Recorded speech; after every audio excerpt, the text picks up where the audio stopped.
I want to take a break from my normal video blog schedule because, contrary to what it may seem like, I do have kind of a schedule that I try and adhere to. And I want to answer a question that I think every betrayed spouse has to answer themselves. And I think every good therapist has probably had a betrayed spouse, male or female, ask them this question. It's a question that if you're not asking yourself this, I don't know if you're being totally honest with yourself. If you haven't asked yourself this question before as a betrayed, you may have skipped over some contemplative struggles. And the question is, am I crazy for staying with my spouse? I talk to betrayed spouses with tears in their eyes that will many times ask me, Samuel, am I crazy for being willing to forgive this man or forgive this woman? Am I crazy for being willing to enter into a relationship after they've just broken my heart? And the answer is no, you're not crazy at all. You're being an adult. You're handling real life issues. This is, as we say, the big leagues. This is big boy. This is big girl problems. These aren't problems that are just minimal. These are significant, life-changing adult problems. You are, in fact, in 100% of the word, you are adulting, as they say. You are having to face real life struggles that demand an answer. If you're like any betrayed spouse, you're probably surrounded by people that would be telling you, oh, if my spouse did that, we would be done. Or, you know what, if my spouse did that to me, or if I was married and my spouse did that, it'd be a deal breaker. We would be done.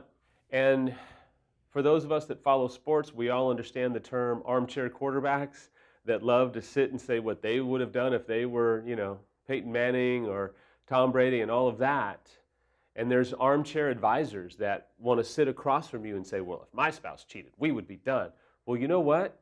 I'm sorry. Anybody can say that until it happens to you, until you have kids or you have a life together or you have 5, 10, 20, 30 years together or you have built your life with your spouse or your partner. Anybody can say what they would do until they actually are put in that situation.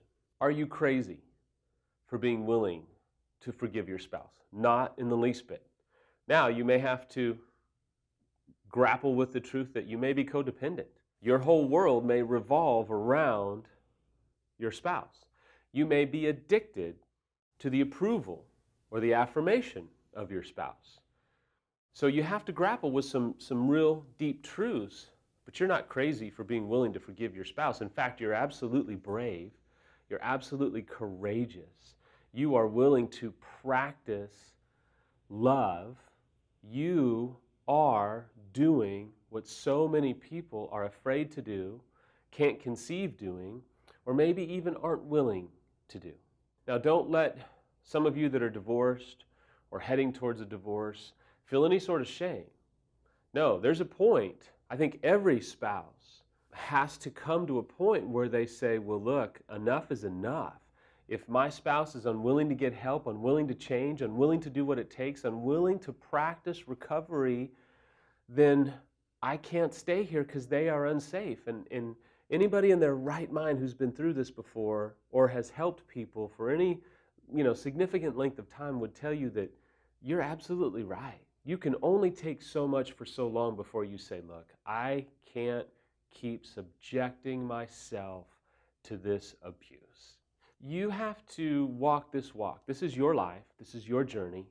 If you have kids, these are your kids, and you're being faced with the possibility of maybe divorce and co-parenting. But equally true is the fact that you may be signing up for 1, 2, 5, 10 more years of addictive behavior and numerous relapses and affair after affair and a number of things that you cannot see. So before you make that decision, I would encourage you to, number one, accept the fact that you're not crazy for being willing to forgive them.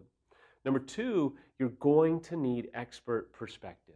Please do not use the armchair advisors that love to come out of the woodwork to tell you what they would do if they were you. They're not. Hopefully they won't ever be you.